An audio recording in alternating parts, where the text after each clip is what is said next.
Okay, folks, welcome. I'm so glad to see faces. It's so nice, you know? Good to see you, Adam. Hope you're doing okay.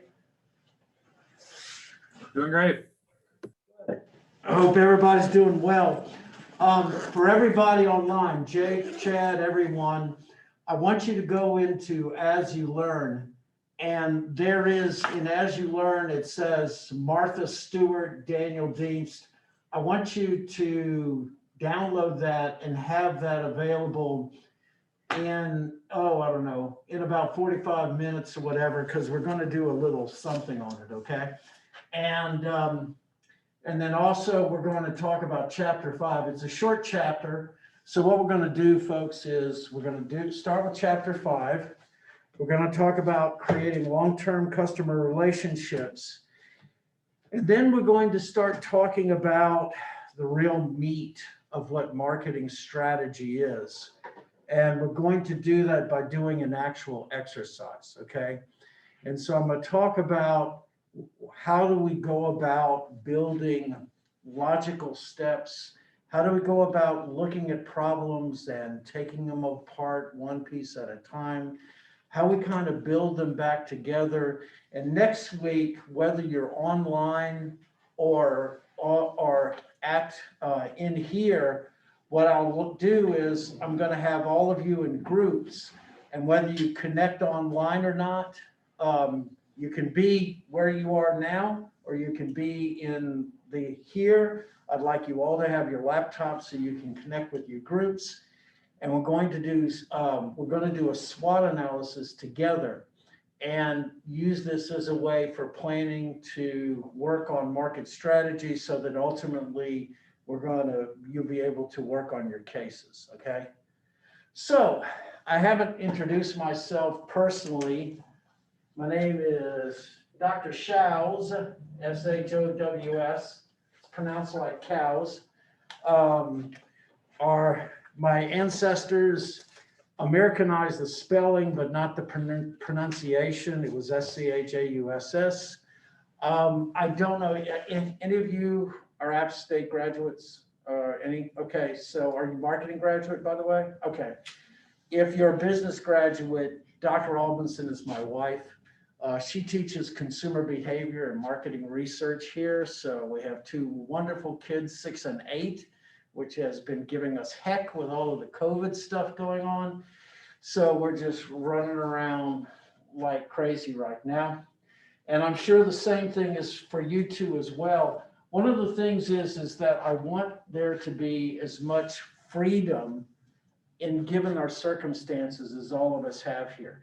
If you need to go to the bathroom, if you need to go get something to drink, you don't have to ask, all right? You're graduate students, you're all adults, okay?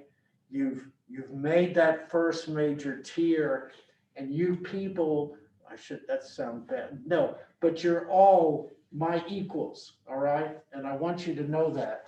All that I'm going to do for you is I'm going to impair some extra knowledge to be able to get you to the next step. The strategy class is a little bit different, quite a bit different from the way that you've worked with before. You've had lectures, all right? But I'm more concerned about what you're thinking and that you're thinking, all right? And so when it comes to the case studies, when it comes to analysis, I have given A's to students with completely different opinions, all right? It doesn't matter in that respect. What matters is that you're doing things that consign or show that you're doing what's reflective learning. So what does reflective learning mean is, so I have a series of facts here, okay? And these facts can be stated either on an article or in a case study, and these facts lead to assumptions. Okay? And these assumptions are generally called second order, all right? And so what it means is that you take a basic fact and it leads you to a different idea, all right? Now, these assumptions can be separate, or what all of these facts can be doing is building towards one single assumption, all right? If this is true, if there's one overall understanding that we're trying to get, then the most important thing to do is to have as many facts as we possibly can so that our assumption is valid, okay? And so what we're going to do tonight is we're going to do this little exercise where we're given lots of facts. This actually comes out of Business Week. It's 2014. It's an article that you would read normally, but inside this article is all sorts of interesting facts that is pointing towards a particular issue, all right? And so what we're going to do, and y'all online are going to do in the same way, is I want you to read this after we talk about chapter 5, and we're going to come up with the ideas of what's going on in this particular little case, okay? And the magic at the end of all of this is that this happens all the time. You're given information like this in everything that you do during the day. And what we need to do, or what our ideal goal is to take our facts and in a logical way, come up with valued assumptions, which we test, because that's what science is all about. Okay? All right, folks, let's go ahead and we're going to talk about chapter 5. So let me go out and grab the slides. Okay, I won't do it then. So let's see, let me go here, and I go here, and I go to As You Learn. And yes, I know you've got that, but I'm gonna wait. Okay. So we're going to talk about creating long-term loyalty relationships. Oh, by the way, I'm grading the test. I should be finished by Friday. Sorry, I forgot to tell you that, okay? Yes, there was one question that didn't have an answer, so everybody gets 2 points. Don't do this stuff at 5 a.m. in the morning. That's too rough. So we went through week 1 when we talked about marketing and the new realities. Chapter 2 is about marketing strategies and plans, how to do a SWOT analysis. Chapter 9 is the identifying of markets and segments, segmentation, targeting. And then finally, chapter 10 is about how do you craft that brand position, with the ultimate great one, which is light beer from Miller. So we talked about how do we craft a position that is unique to other products out there. Come on in. And so this is ultimately, now what we're going to do is, after creating these products and we have the products ready, how do we continue to keep our customers engaged? We know this, and it is an absolute fact. There have been multiple studies on this. That cost 4 times as much to get a customer the first time as it is to retain that customer again and again. There's no doubt about it. To get a consumer to come in and purchase your product, in the rule of thumb, if it cost us $1,000 just to retain that customer, it only costs us around $200 and $250. And one of the ways that we do that is we get smarter about the way that we spend our goods, and we look at our consumers no longer as individuals who are just simply coming in. One of the great statements by Theodore Levitt said is that businesses are not selling products, we're buying customers, all right? That is our job, to buy customers. And in order to buy customers, we have to exchange with them something of value. And that exchange is so good that they wish to continue as customers again and again and again. And that is the purpose, and that is the real mission of what marketing is supposed to be. And so how do we do that? Well,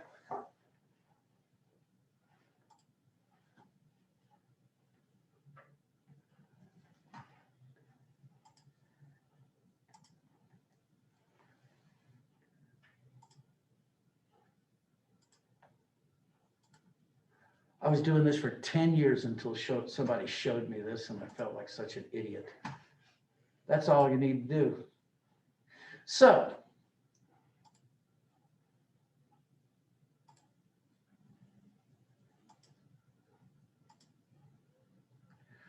one of the things I teach marketing channels, and one of those invariable questions that my students always ask me is, isn't this redundant? I mean, marketing channels, isn't that supply chain? And I go, no, it's not the same, all right? And the big reason why is that in our marketing channels, the consumer is part of the marketing channel system. The consumer performs marketing channel functions. They break bulk. They take possession. They do a lot of things. And so the important thing to realize is that everything in marketing is centralized and focused around the consumer. And because of that, in the traditional organization chart, you'll see the customers at the bottom.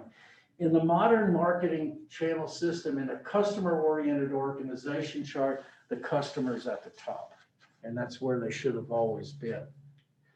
Because truthfully, without the customer, we don't have a business. Not for long anyway, all right? You know, and what it also says for us is this is what's important to understand about this organization chart, which is even more important, is where the top management always thought of themselves as the big kahunas, the people that are the most important. When the customer's at the top, the frontline people are more important than ever. The frontline individuals, the boundary spanners, the individuals who meet your customer every day are more important in any organization than any top-level individual. Walmart had a 10% increase in customer satisfaction from 2017 to 2018. And you know how they did it? They gave everyone in Walmart a pay raise. And that increased customer satisfaction. Isn't that amazing? If you value your frontline people, guess what happens? The customers will get that back, all right? And so if we understand that the customer is always at the top, then we know we're always going to achieve some form of success. Now, we talk about value, and I think I talked about value in chapter 1. And I also want to use this as well because this is an important definition, and it is customer perceived value. Forgive me, what's your name? Peter. Peter? Yeah. Peter, you have an Apple. Are you an Apple user, really into apples? Yeah. Okay. You have a value and a connection with that far exceeds anyone else's. And I'm sure that you would not want to trade that particular Apple other than for a better one. Am I right? Mm-hmm. I like Lenovo's, and I like Lenovo's for one reason is, to me, it has the finest keyboard feel that you can possibly imagine, all right? And what this definition of customer perceived value is that the customer ultimately is the one who determines what are the benefits and costs of an offering.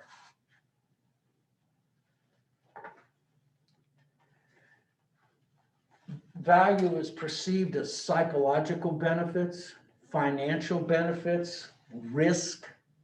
All of those things come into a consumer when they're making a choice, with cost as well. Financial costs, psychological costs. So anyone in here when they graduate, who's going to buy a car when they graduate? Nobody. That's amazing. Usually a car is the number one purchase by anyone who graduates from college. True. All right. Maybe it's more undergraduate. Was your first car a minivan? Anybody? No? Of course not. You wouldn't be caught dead in one. All right. And I don't mean that in a bad way. But all you need is kids, folks, and you need one driving a van and you'll never go in anything else, all right? And now I'm driving an SUV because I want to avoid embarrassment, okay? But my perception of what's valuable is ultimately what determines value, all right? And that it is total customer benefit versus the total customer cost. Now, how do you derive that? You derive that from the benefits that the product gives you. So one of the classic things that Theodore Levitt said is that when consumers go in and buy a 1/4-inch drill, they don't want a 1/4-inch drill, they want a 1/4-inch hole. And it is the functional use of the product ultimately that determines its value. And so the benefit that the product brings you is ultimately one of those things that creates value. The service benefits that go with that as well. Who are the personnel that wrap into that and the image of using that? Does anyone in here, well, I don't want to give away, anyone ever use a steel tool? Okay, steel brand, all right? Steel tools, we're going to have this as a case. I don't want to say too much about it, but one of the things about steel that is unique is they have a series of independent distributors that have their products, and they have demands on the individuals who sell that product that unless they meet certain minimum standards about service, they can't sell their products. A steel customer service rep would never let someone leave without showing them how to oil the chainsaw, how to put gas in the chainsaw if it's gas powered, how to hold it safely. If anybody's ever held a chainsaw, you know that you grip it from the wrong end, it's not good, all right? All of those things come under the service benefits. As a matter of fact, it's the service benefits that many times separate a product as a regular or a shopping product from a luxury product. When Toyota developed the Acura brand, 2002 or even earlier, I can't remember. Anyway, when they came out with the Acura brand, the first thing that Toyota did was they gave away the first 36,000 miles or 3 years of oil changes free, all right, on services. So it meant that every 3,000 miles, you could come in and get an oil change for free. So, can anybody tell me, if we do this second order reasoning thing, what are some of the assumptions that you could derive that Acura got when they brought those things in for oil changes? What would you guess?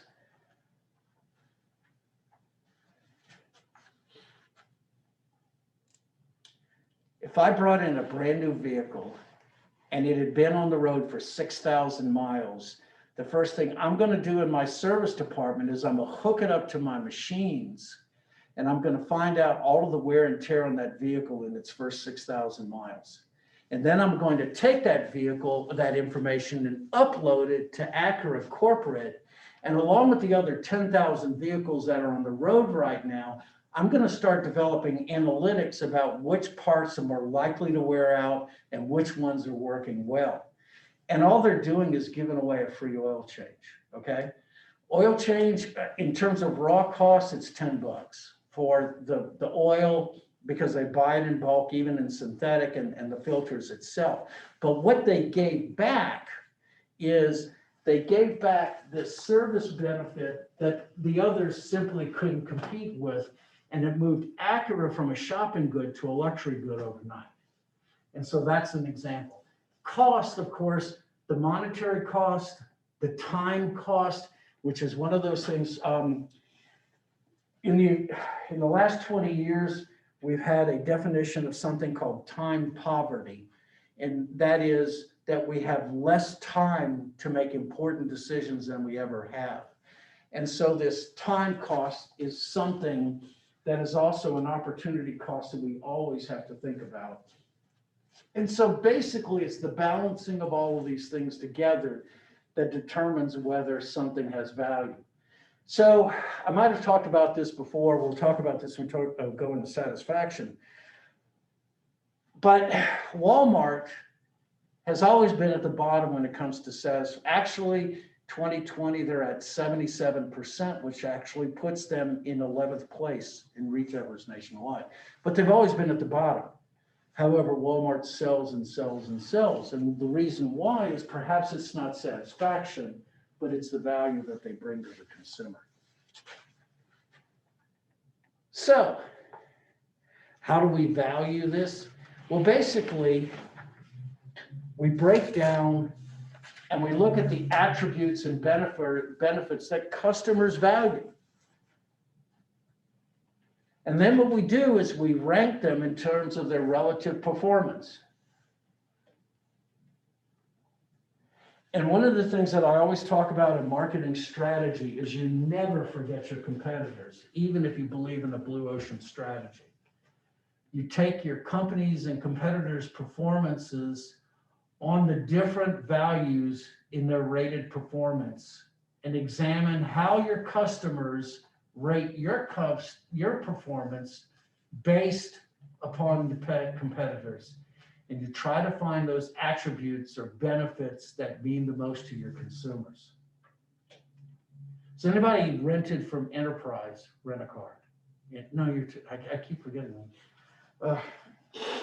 You're young, all right? And that's not to disadvantage, but I think it's like the 25 is the cutoff age for renting. And I forgot that. But anyway, one of the things that Enterprise did, which was unique versus Hertz or Avis, is that they believed that consumers had more than one reason to rent an automobile. And so what they found in their research is that consumers would rent an automobile for a weekend as a getaway. They would also rent their cars when there was a need to have another one in service. And so what Enterprise did as a marketing plan was put their places in suburbs and also next to automobile dealerships. And even though they are number 3, they are wildly successful. We've had several App State students who work at Enterprise, and I talk to them all the time. They rent in the hundreds every month. This is one of the biggest Enterprise dealerships in North Carolina. You have no idea. And one of the things that they said is that consumers generally rent them for 5 days or longer, which is much longer than Avis or Hertz. And they go much further distances as well. They came up with a different plan than Avis and Hertz, and they're wildly successful at what they're doing, okay? Now, having said all of that, it's important to also understand that people don't make logical choices. This, as Dr. Alford, who has taught my marketing, one of my marketing theory classes, said people are kind of goofy, all right? And so what we find is that many times consumers make different choice processes depending on their own personal experiences and the things they're going through. Many times buyers are under orders to buy and invest, even when it may not necessarily be the better product.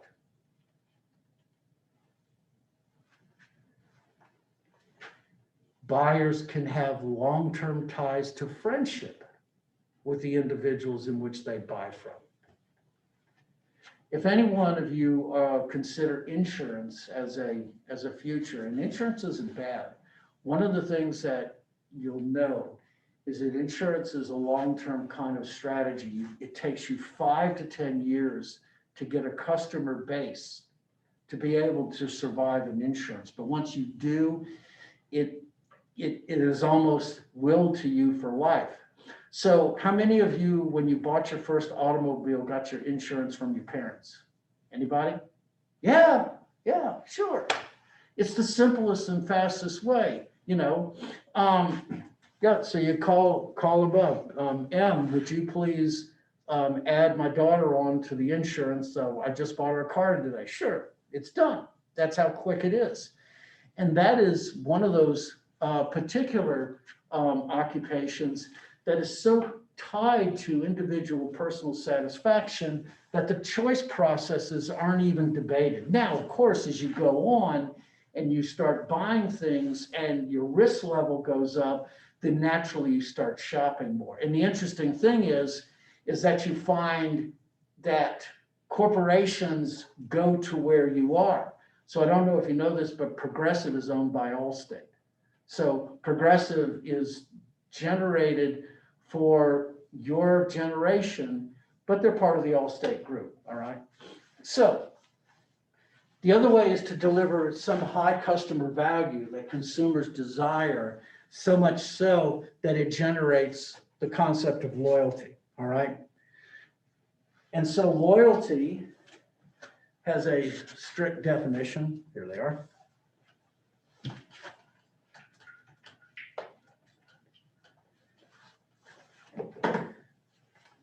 So if we look at loyalty,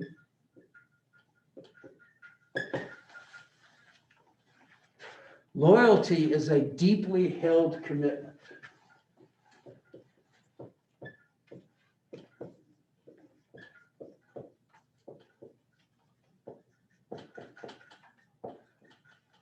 Loyalty is a deeply held commitment to rebuy and repatronize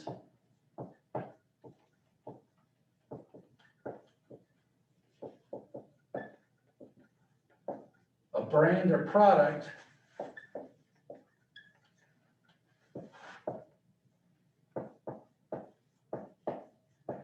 even when alternatives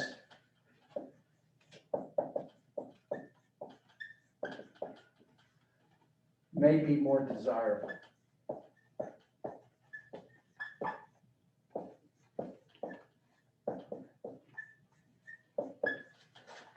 A lot of this has to do also with the safety margin that we have when we make purchases, the fact that we don't have bad things happen to us in lieu of having had them happen before. That builds very much the loyalty. For me, the one thing I wanted a car is I don't want it to leave me anywhere, okay? So gives you an idea what my history's been like. So I'm actually shopping for a Toyota Highlander right now, and I have perceptions in what I consider to be the important things for me. So I'm looking for a certain type. I want it under 40,000 miles. I'm looking under a certain price. All of those things are the processes that I'm using for those choices.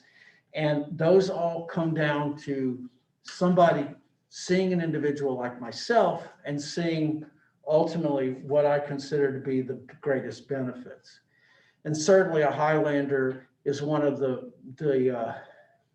it's been in the top 5, I believe, in JD Power for the last decade or even longer, okay? So I talk about value, but I still don't want to leave out satisfaction, because satisfaction, although I can't say it's less valuable. It's an important thing to understand and measure. And if you don't have it, it's even worse. But satisfaction is basically built on an individual's feelings, preconceptions, and whether there's pleasure or disappointment from comparing a product or service's perceived performance. And so, did the product meet or exceed our expectations? And that is what satisfaction is based on. Now, as hazy as value is, satisfaction is even hazier. Not only that, but the worst thing about satisfaction is trying to measure it is that satisfaction is basically passive, all right? Satisfaction is just, yeah, I'm satisfied. You know, I mean, and you understand what I mean. It's just, it's almost like a whew, okay, it's all right, everything's okay, I'm all right with that. But the thing about it also is that the line for satisfaction on one side and dissatisfaction On the other, it's not bilinear, all right? In other words, equal parts satisfaction do not equal equal parts dissatisfaction. Dissatisfaction is a call to action, all right? Dissatisfaction is an active emotion. And especially now in the modern age, we have the ability to voice our positions like never before. By the way, I always do this, undergraduate, graduates. Voice your opinion. Don't just tell the internet whether you're upset. Tell the company you're upset, all right? And tell them why. Tell them in a rational way. Don't get angry, all right? And the other way to do it is don't be personal with the individual, because they're just someone else. They're someone who has a job and they're trying to help you, all right? The worst customer in the world is the one who walks away and never tells you why they walked away, all right? And I've had one or two examples where it worked out for me. So this is 8 years ago. I was flying to Milwaukee and I was coming back, and I ordered from Papa John's, and it was on a Sunday, and I was at a hotel and it took 45 minutes to get it. And you know, when the cheese is not soft anymore, it's kind of hard, and it's like, doggone it, you know, I mean, and so I went online, went on to Papa John's, went to the complaints, and I had the receipt, and I said, the store, I said, I'm a fan of Papa John's, but I'm very disappointed in this. That morning, I got a call from the owner of that particular franchise. And he called me and said, I apologize, sir. We were short-staffed at that point. What can I do to keep you as a customer? I said, $20 gift card would be nice. And I swear to you, it was in the mailbox when I got home, all right? Now, am I a Papa John customer? Yes, okay?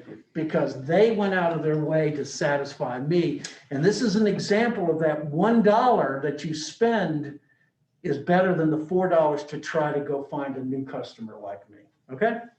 All right, so satisfaction is an individual's feeling of pleasure or disappointment. And so I'm not going to worry about this. This is not going to be a test question, so you don't have to worry about it. But there's many corporations that, you know, that help you to measure where you have satisfaction. To me, the better ones are generally the ones that are run by the organizations themselves. You know, the thing about buying surveys, and you'll know this from research, is that when you buy surveys from research, generally the information is secondary knowledge. It's been collected for some other reason besides your own corporation. Primary research that you do yourself is more expensive, but you get to ask the exact questions that you need to have answered. Okay, so if you think value is esoteric and satisfaction, somebody tell me what quality is. I mean, now, if we were in supply chain and we were talking about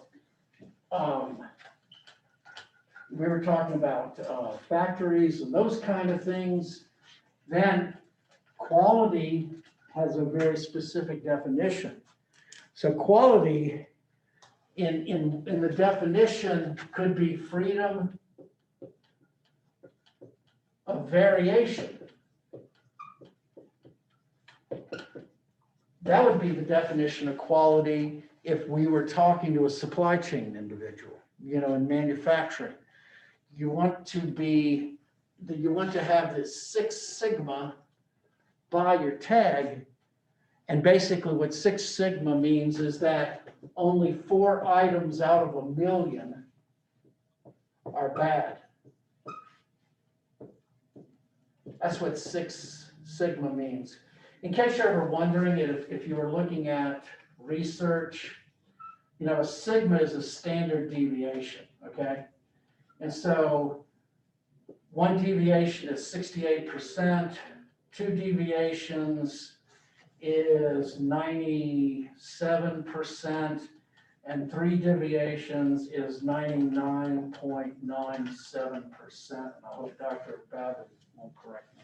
Anyway, that's what Six Sigma means, okay? It just means that it's 3 standard deviations to either end, and it means that only this little bit on either side is going to be out of whack, okay? So quality is the totality of the features and characteristics of a product that bear on its ability to satisfy a stated or implied need. And the stated or implied need comes from the consumers. Quality might mean a fine art. Quality might mean wooden dash. It could mean leather seats. But it is if those characteristics are satisfying a stated or implied need that you wish. And here's where we talk about 2 types of quality. One that is called conformance quality, and another that's called performance quality.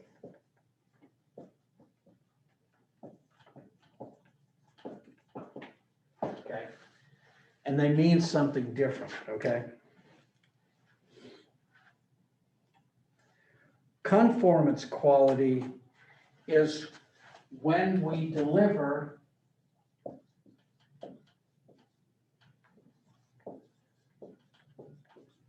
the expected quality.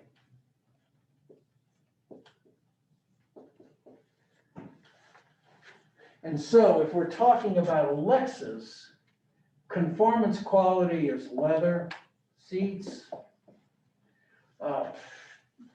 It could be, oh gosh, sunroof. It could be heated seats. It could be any of these things. Performance quality is when we exceed the expected quality.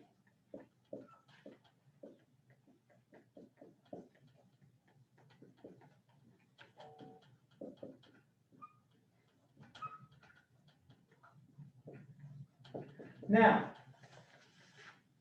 if I'm looking at a Toyota Celica, same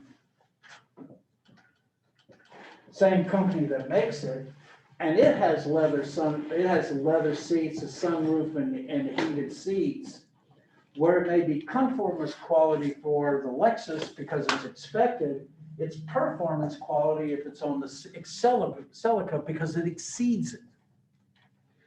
So I have a 2008 Saturn Vue, and the Saturn Vue is actually made from the Opel Antara. It's a German model. It was made in 2008. What's interesting is that the engine is made by Honda, all right, only in 2008. And so GM used that same model for a Chevrolet and a Buick and a Pontiac and the Cadillac. They used the same model line. And Honda only made the engines for that car 1 year. And the reason why was that GM only wanted to use their fluids in the vehicle, whereas Honda said no. I mean, we have a much higher standard for the fluids that we use. Those aren't going to be good. GM says, tough, we own them. That's what we're going to do. And then Honda says, well, you can build our engines, but we're not building them anymore. So I have a Honda engine in my car, okay? So the first time I ever got it, I'm driving it, it's a heavy vehicle, and all of a sudden I'm merging onto the interstate, and I suddenly realize there's a truck, and I've only got maybe 200 yards to get ahead of him, and I punch it, and that Honda engine ripped, okay? I mean, I hit 100 before I got on, and I didn't even know where I was. It was that kind of thing. And that's an example of performance quality. It exceeded my expectation, all right? Now, the trick is that what we hope to do is that we hope to be able to have acceptable conformance quality, But in some of the things that we do not necessarily publish that the consumer desires, we want to put up a performance quality as well, because ultimately those things together spell a fine or a successful product. So all of this talking about the consumer, making us think of the consumer in a different way. In the last 20 years, we have also considered the consumer to be an asset, all right? So in other words, we think of consumers as being actually on our balance sheet. And when we consider that way, we consider the consumers to have a greater value. But how do we measure that? We measure that by a concept that's known as the customer lifetime value.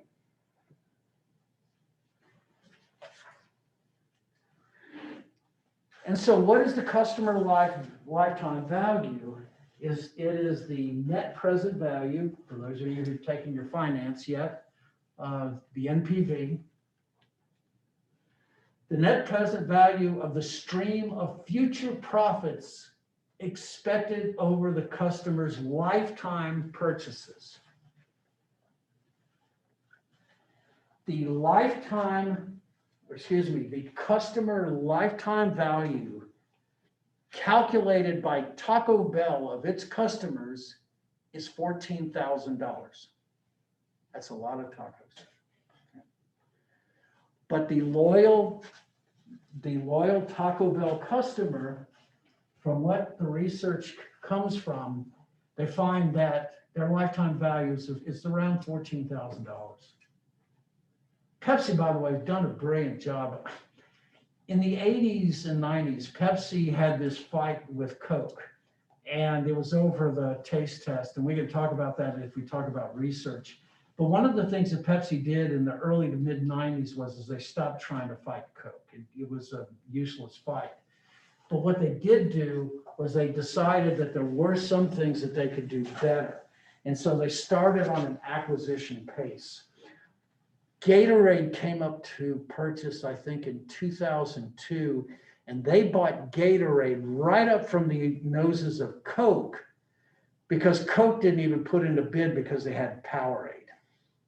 Powerade has 15% of the energy drink market, and Gatorade has 80%. I mean, they could have at least put in a bid to fight them. In the mid 90s, Pepsi came along. They bought KFC, they bought Taco Bell, they bought Pizza Hut, they bought Long John Silver's, they bought A&W. They started creating these fusion stores. They spun off another organization in 2002 called WOW, which manages all of these. And Pepsi has increased their value by something like a factor of 2 or 3 at this point. I like Coke better than Pepsi, but if I wanted to work for one group, I'd rather work for Pepsi, okay? Anyway, they appreciate the lifetime value of a customer. And so I don't want to step you through this, and it's not something necessarily that you need to know other than the basics, okay? The first thing is that customer lifetime value does is it recognizes that it costs money to get a customer, all right? And that's what this does. And so this looks at 100 customers over the stretch of 10 years. And it follows the customers as they you start to see attrition over the years. Now, what you find is that the margin of total revenue from the customer starts increasing. In other words, the share of customer starts increasing as the years go on. They become more loyal. They, instead of buying only 1/3 of their particular soft drink products from that group, they start buying half of them. As loyalty increases as time goes on, what you find is that the values of the customers increase dramatically as the years go on. And so what this one slide does is all that you really need to know of it is that it costs money to acquire the customer. But then as you do retention, in order to retain the customer, the revenue of that customer increases as the years go on. And so that's why we consider keeping customers to be more valuable than them. Now, we don't ever stop trying to get new customers because it's the whole concept of the leaky bucket. You need to keep being able to retain and grab new customers, and that's why you need to constantly change, okay? And so what you need to do is find some way of reducing and deflecting customer churn. And one of the ways is that you first find out is how bad is your churn.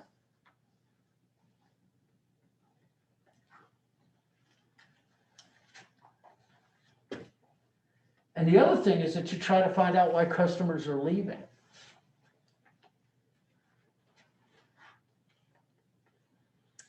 One of the best industries that has done more to keep customers is hotels and motels. Some of the best. Hilton and the Marriott organizations are really amazing organizations. And what you find in them is that if you go in any of the hotel rooms, you look at the increasement of money that goes directly into the hotel rooms themselves. I think that also has to do with the fact is that people can talk about whether their stays are better or not. And so they know that they have to be proactive about it. We find out why they left, and hopefully what they do is come up with that, compare the cost of the customer lifetime value to reduce in the deflection or the defection rate, and you do what you can to keep those customers coming again and again. And so what are some of the active things that you can do? Well, one of those things is you can increase the customer longevity. Keep the customer and retain them. And one of the ways that you do that is that you engage the customers. We'll talk about this, we talk about CRM, customer resource management. My wife is a Hilton hotel person and will refuse to go anywhere else. And one of the reasons why is that they're the best at CRM. Well, Marriott's good, but they're the best at CRM that you can find. The next is that you try to increase the share of wallet, which means that you try to do cross-selling or upselling. And so if I am a Harley-Davidson dealership, I'm doing whatever I can to sell leather chaps and belts and those kind of things to go along with it at the same time. These two ideas actually are connected with each other, and that's where the customer lifetime value comes in, is that you focus on the high profit customers and you terminate the low profit ones. So when we started doing customer research management in 2000, 2005, 2010, there was the discussion of should you fire customers? And the answer is yes, but, all right. And basically what that meant is that we never purposely make a customer feel like they're not wanted. Because whether the customer is not always right, the customer is always your customer, all right? But what you do is that you do focus on the high-end customers when they come in, and you do what you can because ultimately they're increasing your share of wallet. So if I'm to go into Best Buy, what section has the home theater section in a Best Buy last time you were in? On the right, okay? So if you go into a Best Buy and they're watching you as you come in and you happen to wander by the home theaters, somebody's gonna come meet you, okay? And be real friendly. Because that's where the highest ticket items are, it's where the highest margins are as well. I'm one of those individuals also when I go into Best Buy, I've been a salesperson too, so I go in and immediately said, I'm only browsing, I'm looking for a cable or two. And I mean it not in a bad way, like you don't have to spend time with me because I'm only going to do a few things, all right? Best Buy did a good job in the 2015s in that now they will match any prices they find online. They've done a better job at taking care of their salespeople. And if they take better care of their salespeople, the salespeople take better care of those customers too. So you manage the customer base, you try to reduce the defection, you increase the longevity by more engaging the customers. You try to translate that value into broader spectrum of goods. So like for Apple, do you have an iPad, by the way? Just curious. Yeah. Okay, so you have an iPad and they're all hooked together, have an iPhone too? Mhm. Okay, so the connection with all of those goods together, and you use like the whole Apple OneDrive setup and everything like that. And I've used an Apple phone. It's hard to beat when you can have your messages on your iPad. I mean, I totally get it, okay? So that's one of the ways that you do that is by increasing the share of wallet. And then the last two, you focus on the high end and terminate the low end. Sounds like you shoot them. That's not what happens. Okay. So of these things, they all kind of come together with building lower loyalty in that you engage your customers, all right? You come to have closer ties with them. Does anybody have the keychain thing or loyalty program with Lowe's or Harris Teeter? Yeah, we all do, all right? Now, if you notice anything about the loyalty programs, they're okay on most products, but the things that you really get discounts on are meat, okay? And the reason why is that meat has the highest margin because they can actually cut the meat and they can make a greater profit on it, and so they're willing to give that up. But you know what makes those loyalty programs work better than anything else is that they can look at that loyalty program and look at you, and you filled out the application. It tells you where you live, generally how many people are in your household, your age, and to connect those things with your weekly purchases. When they upstream all that information, they get back anything that they put into the loyalty programs. It's just, it has no idea how valuable it is, okay? And so the loyalty programs pay off. And then finally, you create institutional ties. And the institutional ties have to do with the sharing of myths and legends that have to go in with the products themselves. And that basically comes in when we talk about brand communities.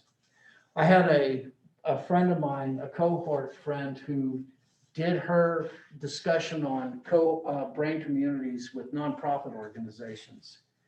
And they do exist, and they're very powerful. They're a community of consumers and employees. They identify with activities that focus around the brand. So I'm a model train buff. I do N scale instead of O scale, which is the big stuff. And everything in O scale was Lionel. And I do N scale. And so I work with Bachman trains. And so if there's anything that has brand communities written all over it, it's model trains, okay? And so you've got this guy riding a Harley, and it's the atypical thing. The interesting thing about it is the average Harley rider is between the ages of 35 and 55 years old. Generally, they're doctors and lawyers making anywhere from 75 to 200,000 a year in both sexes, okay? And if anybody's ever tried to price one of these things, you got it. I mean, these things are 20 grand. I mean, that's way out of my wallet. Anyway, so the brand communities, they have three characteristics: a consciousness of kind, a sense of a felt connection towards the brand itself. Even if that felt connection isn't necessarily good. I have a buddy of mine who drives a Triumph, which is an old motorcycle. And Triumph was notoriously for, shade tree mechanic work, but he loves it. And, what can you say?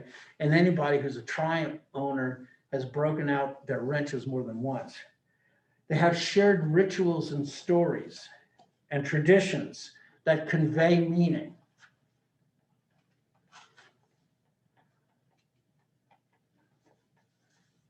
I thought I was going to get stuck, but man, that Jeep, that four-wheel drive got me out, and that was just insane what I went through.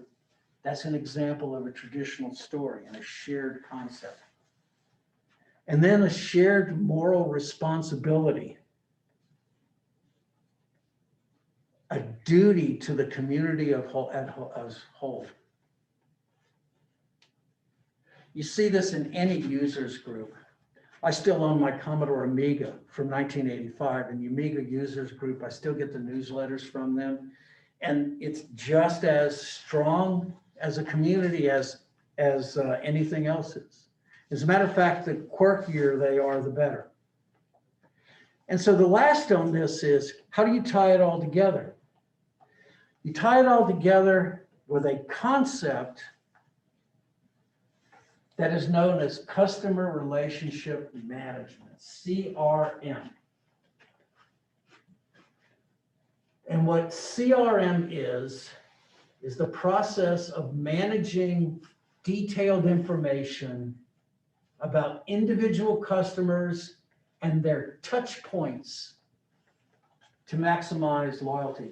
A touch point is an interaction between the consumer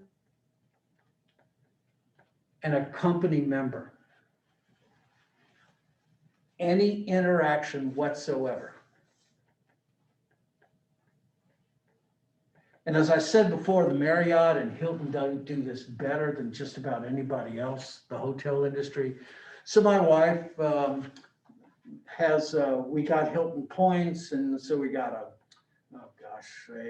timeshare in Myrtle Beach, and we have the American Express card and all that. And one of the things is that, we go to Embassy Suites because we have 2 kids. And one of the great things about an Embassy Suite is there's a door between the living room and the bedroom, all right? So there's a door, and you have no idea how valuable that is, okay?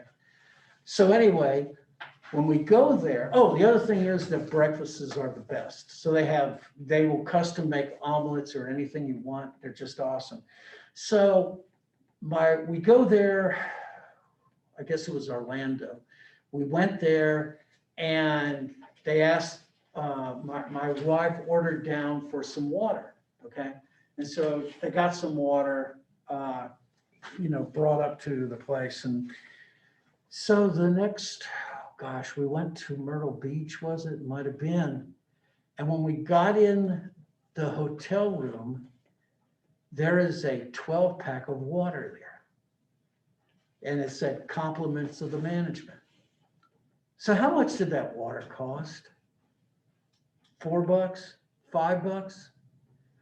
Just to remember that, my wife swears by them forever because they remembered it. It's such a simple thing, but it's because in the touch points, there was somebody who put down Dr. Albinson requests water wherever she goes. And that's all it took, okay? And so now we don't go anywhere else. So customer relationship management is managing that information about individual customers to maximize their loyalty, okay? And so the last I'm not really going to necessarily go into, but I do find this to be interesting because this is actually the direct result of kids who would go swapping, their Cokes to the Sprite, to the 7-Up, back and forth like that. And that's actually the reason why they made those machines, okay? And the machines, believe it or not, are things that kids look for now. And so that's what brought it about. It's CRM. The CRM systems basically said kids like to do that, and they created it. So,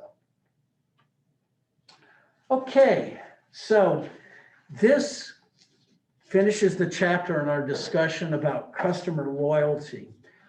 It is a very important valued asset.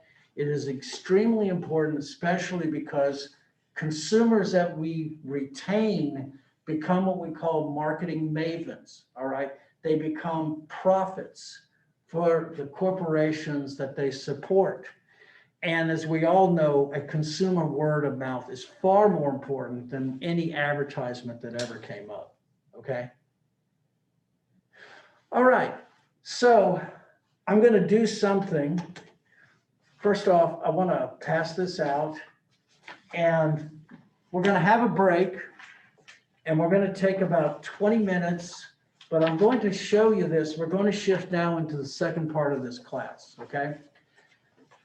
So one of the things that marketing strategy, or one of its purposes or function, is to help you understand how to make choices. And one of the ways that you make choices is that you put out facts, you find where the issues are, and once you find the issues, they help you to deal with problems. And so in marketing strategy, we're going to use the case method. And so in the case method, let me see. No, that isn't it. One of the things that you have here is you have a handout called the 4-step case method.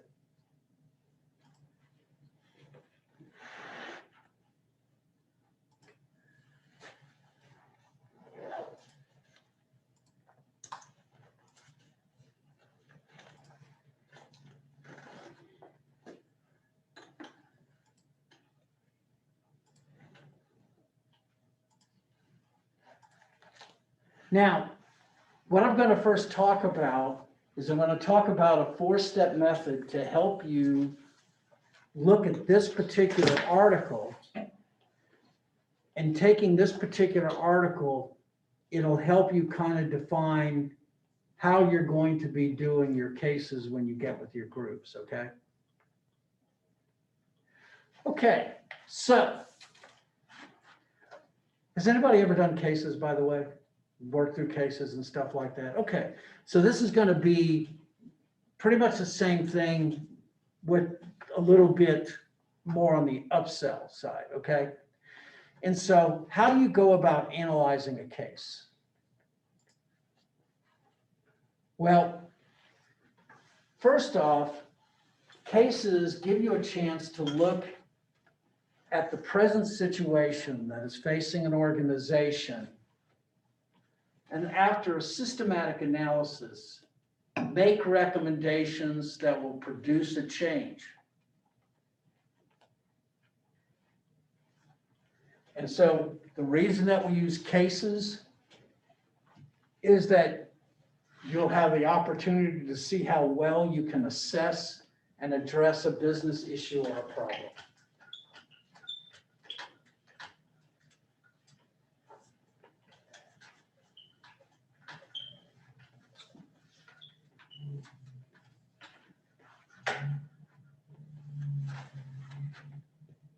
So the role of the case in this course is to provide you with that opportunity to utilize the knowledge that you've gained to this point, and so what you've read already, to help you evaluate and make recommendations. So this framework is useful for not only the cases that you'll be working with in textbooks, but when you're reading business situations in the Wall Street Journal, Business Week, Fortune, you can use these very same methods to kind of pick out and analyze what's going on. And in reality, most articles about companies in magazines are many cases. And this is exactly what you have in front of you.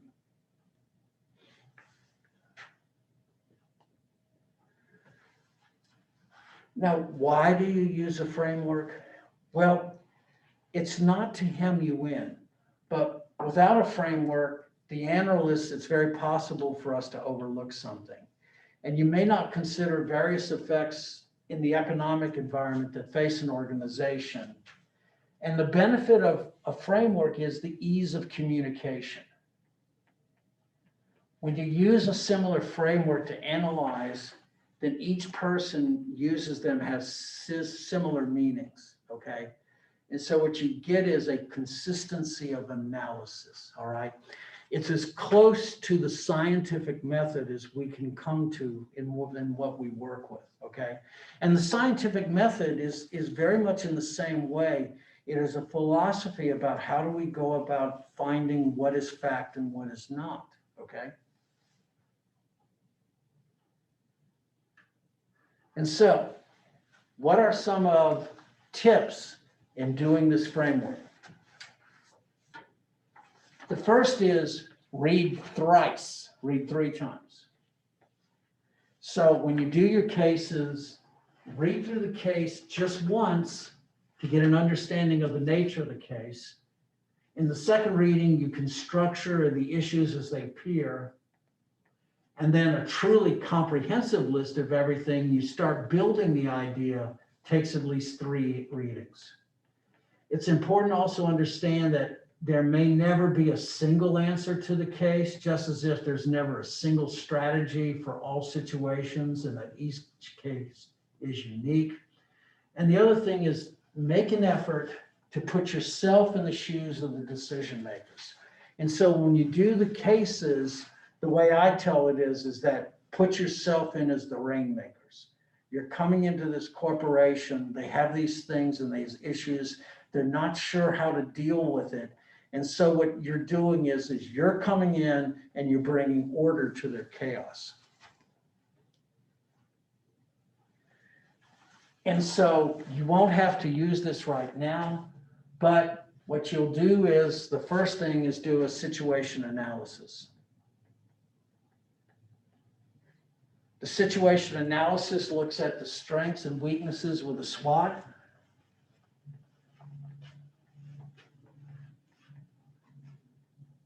You invest time in knowing what is internal and what is external. Strengths and weaknesses are internal and microeconomic. Opportunities and threats are external and macroeconomic. Just remember, opportunities and threats, especially threats, may be out of your ability to change, okay? The next is sometimes it's not possible or realistic for cases to contain all the information that you may need to have available.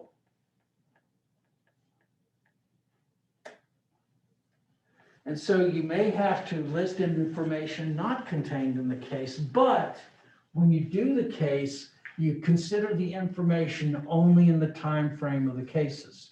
And so the cases that we're going to be doing are going to be in companies in 2005 and 2009. We're going to do Apple in 2012, which I consider to be extremely important. And when you do those cases, I want you to think about the time period when that exists.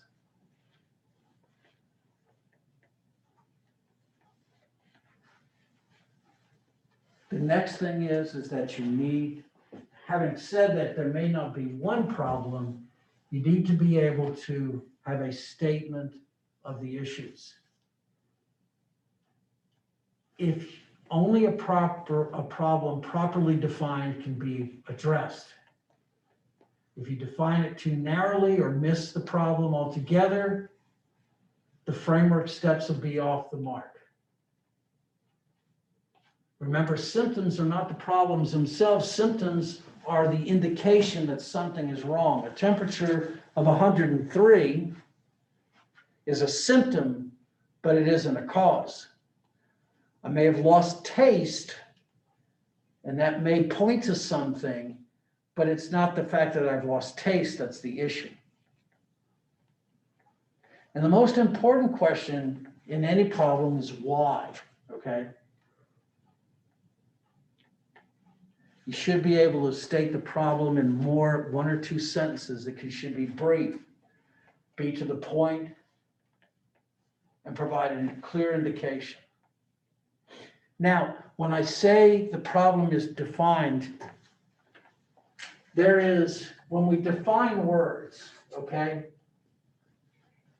we come up with 2 things.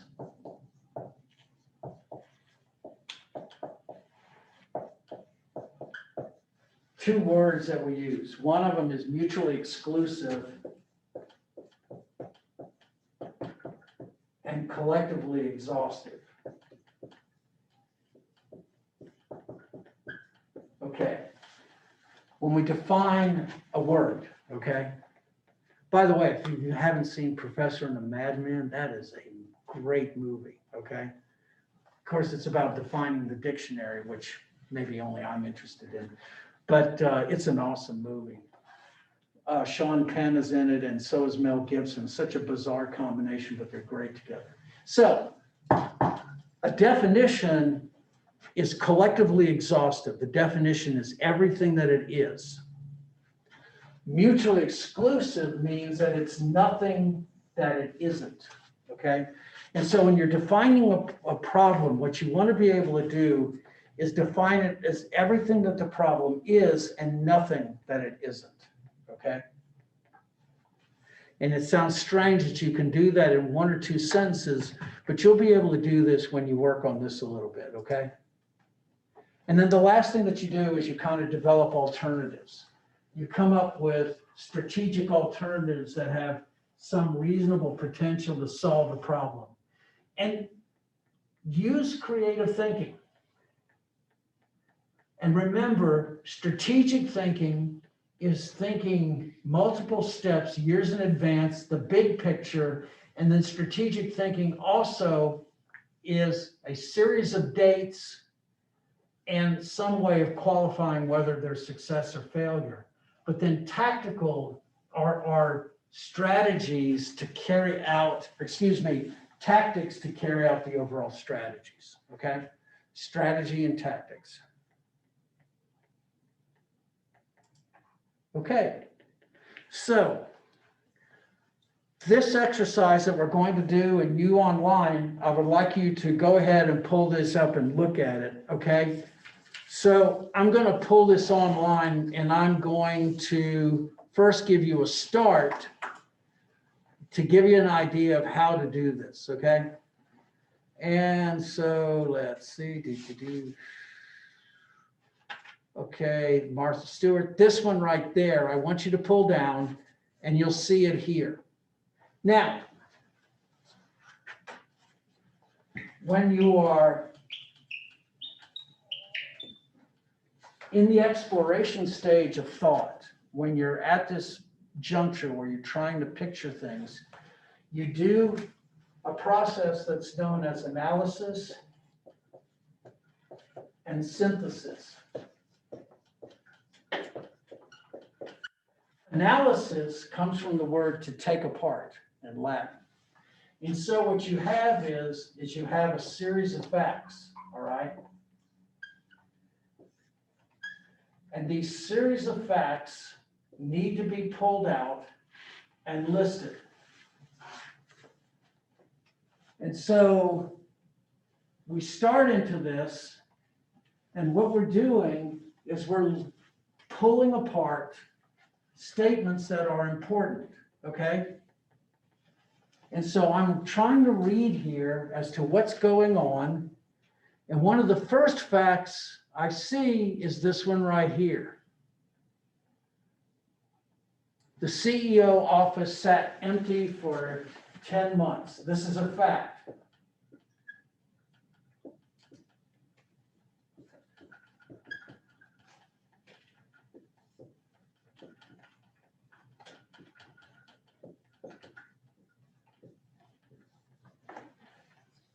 Okay, and so this is a basic fact, one of those pieces of information that we need to know. This fact is going to lead us to an assumption. We could make an assumption right now, but what we want to do is we want to find more facts. And so as we scroll down, in 2012, Martha Stewart Licensing lost MSLO lost $56 million. This is another fact, okay? And the other fact, in synthesis, we're pulling those facts out and we're starting to build a database of information, okay?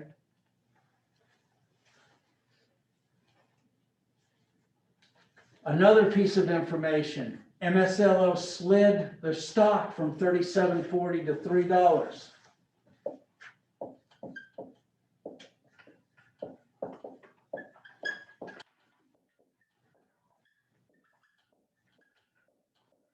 So the facts are starting to build an idea, okay? The company lost $1 billion in value. Each one of these facts we're pulling out one at a time. So I'd like us to take, let's see, 20 minutes. If you want to take a break, go right ahead. Those of you online, if you want to take a break, go ahead too. But in 20 minutes, I would like for you all to start pulling these facts out. And I want us to start coming up with an assumption as to what's going on, okay? Everybody hear me? All right, folks. Let's go ahead. We're going to take a break. Come back and do work if you want to. I mean, you will. But if you want to take a break, go ahead. If not, just continue to work. I'm going to go get something to drink and I'll be right back. Okay, folks? So continue on, okay?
All right. So we have this little article.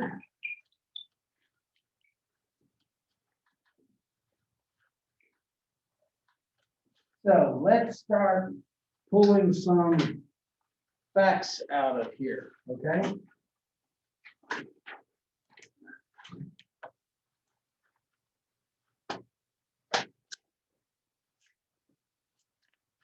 Give me a fact.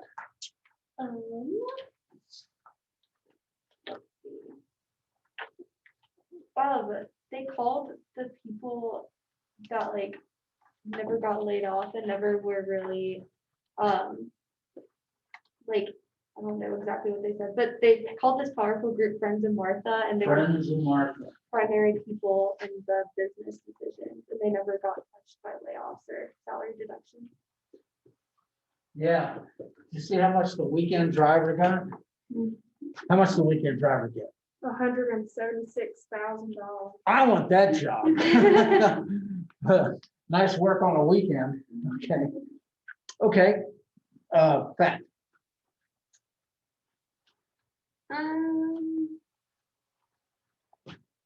The person, the Deans, Deans. the quote is, "The lifestyle queen and the scrap metal king have been friends for years." Friends for years. Yeah. Okay. Interesting. So you pull that out. There's a correlation there between the first fact. Very good. Next one. He joined their corporate board in August and then was CEO 2 months later. So he joined in August. CEO 2 months later.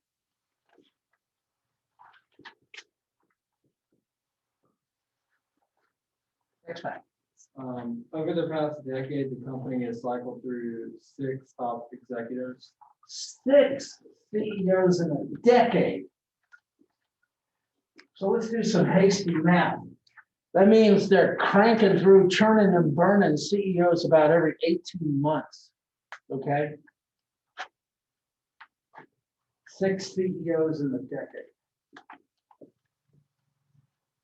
So did they talk about the one that the straw that broke the camel's back?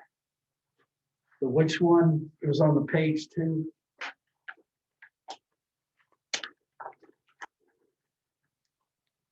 The one that left right before him. Yes. Yeah, she left 5 months on the job because she had struggled to remake a culture that is shaped by Stewart and the quote Friends of Martha. Yeah, Lisa Gersh is one of the superstars. She created the Oxygen Network, and she only lasted 5 months. Okay. Whoa. Okay. Fact. Stewart lavish compensation. She earned $21.2 million between 2009 and 2011. How much? 21.2 million. Okay. Yeah. Wow. They renegotiated an agreement with JC Penney in Okay. October And why did they have to renegotiate the thing with JC Penney? to reduce the number of products that carry. Right.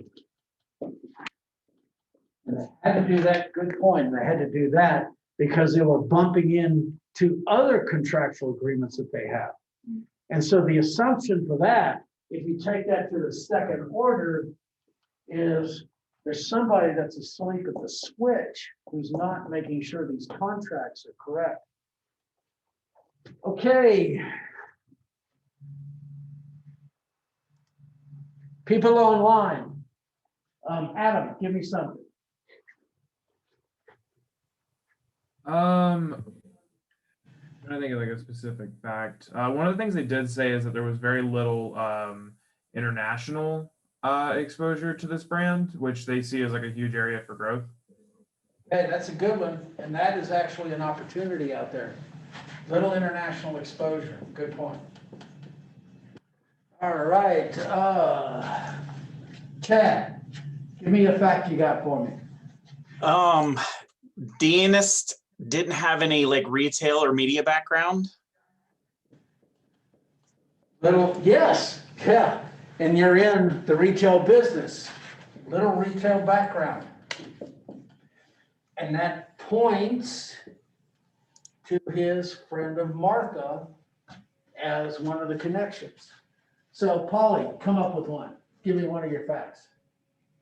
I thought it was interesting the contrasting public images between Dienst and Martha Stewart. She had the prison record, and he was known as being someone who performed CPR into companies. So it's like two different professional images. And he was one of those guys who was known for having sharp elbows, okay? So he was kind of known as going into an area that maybe Martha wouldn't necessarily want to tread on. So that's a good point. Marshall, give me one.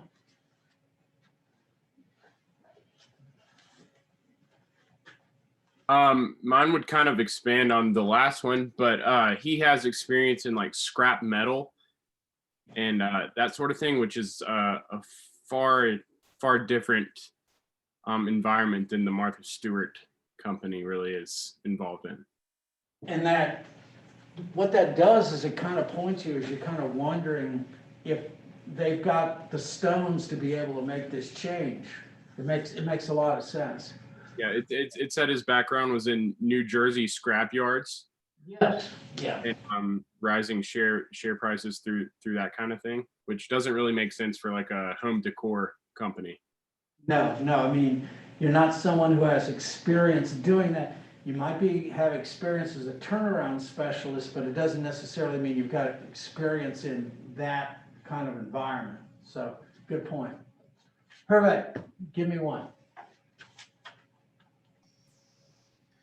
In addition to everything that has already been said, I think I will add that Martha Stewart will be turning 73 years old, and there seems to be no clear plan for the future beyond their tenure.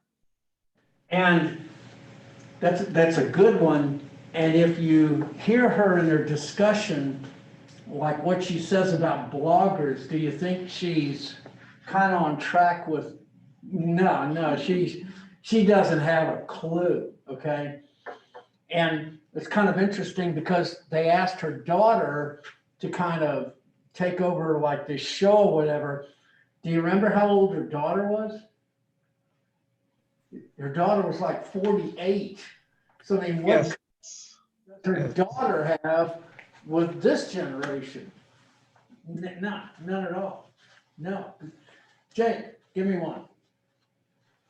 Yeah, on page 4, when it talks about when Dent made his first cuts in the company, it says nearly 100 employees, mostly in media division. Among those left go were several top executives who have been brought by Gersh. The layoffs effectively left untouched Stewart's inner circle and their salaries. Yes. Yeah, once again, we're kind of wondering if they have the stones to be able to do what really needs to be done. I agree with you. So Chandler, do you have one? There's a bit of a conflict between them and their biggest retail partner, Macy's. Yes, and that goes back with the renegotiating with J.C. Penney. And you don't want to go into conflict. And it comes down to the licensing agreement between Macy's and J.C. Penney's, two entirely different property groups. And once again, this is one of those second order kind of reflective thoughts that somebody is not paying attention to what they're doing. So Nick, got me one? Yeah, even throughout all the negatives, it actually said that the number of unique site visitors on the website was actually going up throughout 2011. Yes, they had 4 million visitors. I mean, that's just, that's just to die for. It really is. I mean, yes, that's a crazy statistic. So Tyler, give me one.